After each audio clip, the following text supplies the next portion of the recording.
Dictation 110 शब्द प्रति minute start होगा 5 सेकंड बाद।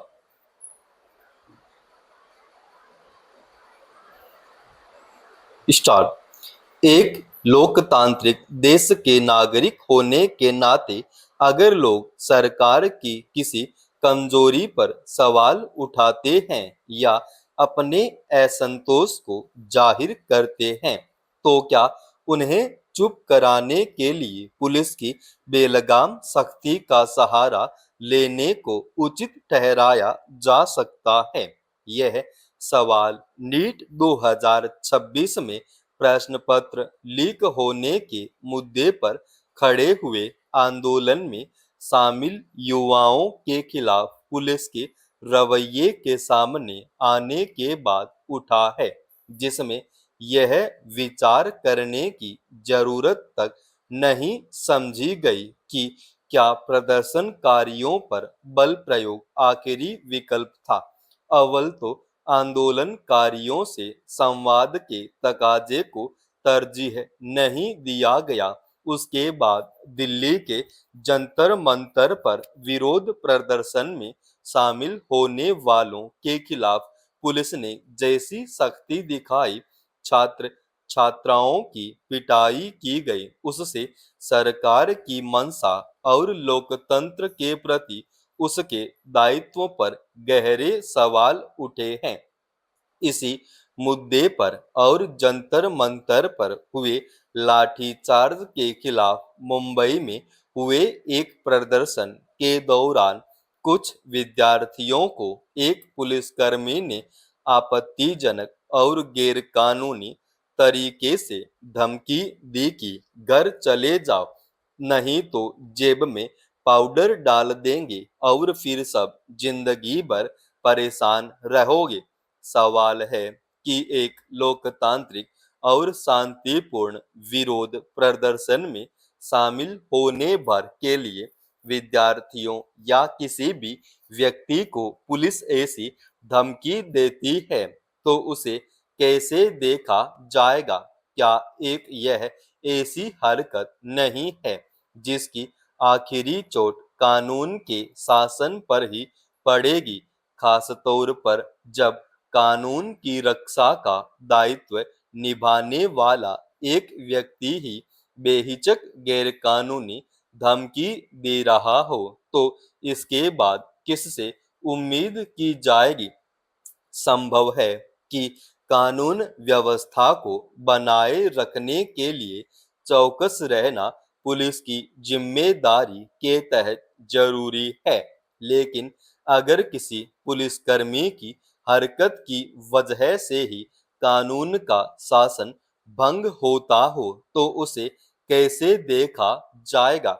नीट प्रश्न पत्र लीक होने के मुद्दे पर जिम्मेदारी तय करनी और केंद्रीय शिक्षा मंत्री के इस्तीफे की मांग के साथ प्रदर्शन करना क्या ऐसी गतिविधि है जिसके लिए विद्यार्थियों को बेरहमी से पीटा या उनसे दुर्व्यवहार किया जाए? इसी तरह कुछ जगहों पर प्रदर्शनकारियों के हंगामे और पुलिसकर्मियों पर हमले को भी उचित नहीं ठहराया जा सकता।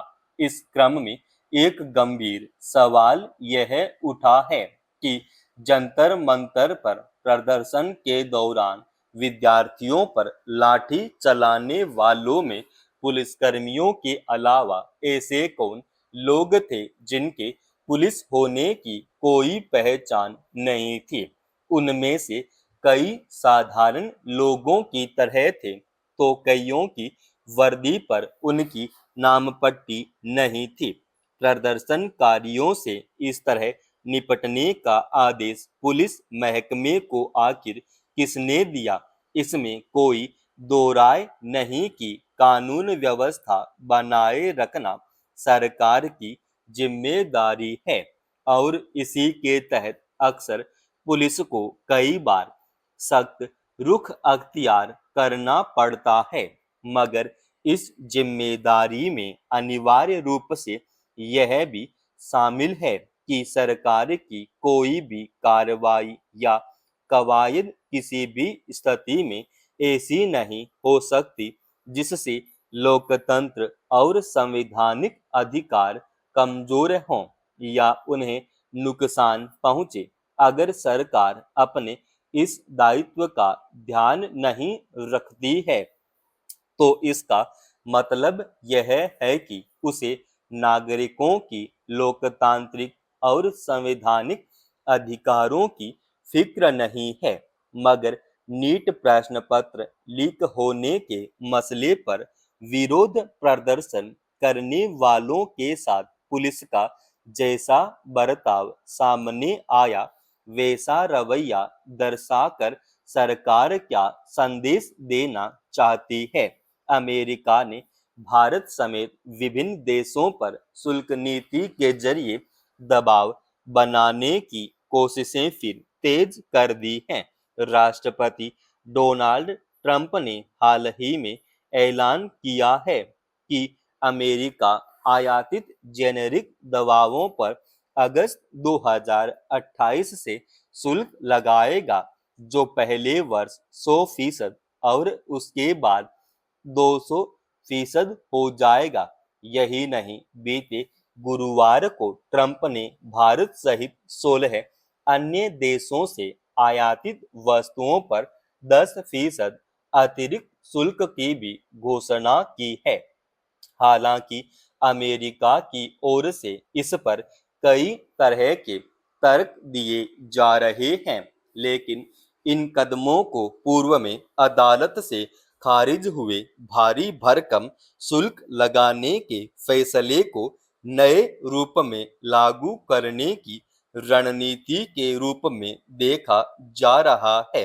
अमेरिका के इस निर्णय का निश्चित रूप से भारत के दवा निर्यात पर असर पड़ेगा, क्योंकि वह अमेरिका को जेनेरिक दवाओं का सबसे बड़ा निर्यातक है। ऐसे में सबसे बड़ा सवाल यही है कि भारत आने वाले दिनों में इस चुनौती से कैसे निपटेगा। गौरतलब है कि अमेरिका की ओर से पिछले साल भारत पर 50% शुल्क लगाए जाने से देश के निर्यात कारोबार पर काफी असर पड़ा था। हालांकि बाद में अमेरिका की शीर्ष अदालत ने राष्ट्रपति डोनाल्ड ट्रंप के इस फैसले को रद्द कर दिया था। अब अमेरिका ने जेनेरिक दवाओं के आयात पर भारी भरकम शुल्क लगाने का फैसला किया है। जानकारों का मानना है कि ट्रंप राजनीतिक रूप से अपनी शुल्क नीति को जिंदा रखना चाहते हैं। भारत की बात की जाए तो उसे दुनिया का दवाखाना भी कहा जाता है, क्योंकि वह अनेक देशों को जेनेरिक दवाओं की आपूर्ति करता है।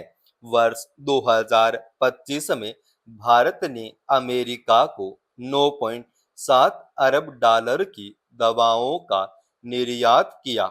यह उसके कुल वैश्विक औषधि निर्यात 25.8 अरब डॉलर का करीब 38% है।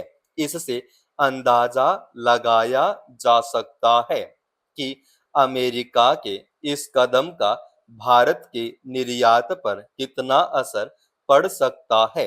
ऐसे में भारत को वैकल्पिक उपाय के तौर पर निर्यात में अमेरिका पर निर्भरता कम करनी होगी। साथ ही यूरोप, लातिन अमेरिका, अफ्रीका और एशियाई देशों में दवा निर्यात बढ़ाने की संभावनाएं तलाशने पर ध्यान केंद्रित करना होगा। समाप्त। दोस्तों, रोजाना ऐसे ही एडवांस डिक्टेशन के लिए चैनल को आप अभी सब्सक्राइब कीजिएगा और आज के इस डिक्टेशन का पीडीएफ फाइल हमने हमारे Telegram channel study with HP form पर डाल दिया है, जिसका लिंक इसी वीडियो के डिस्क्रिप्शन में डाल रखा है।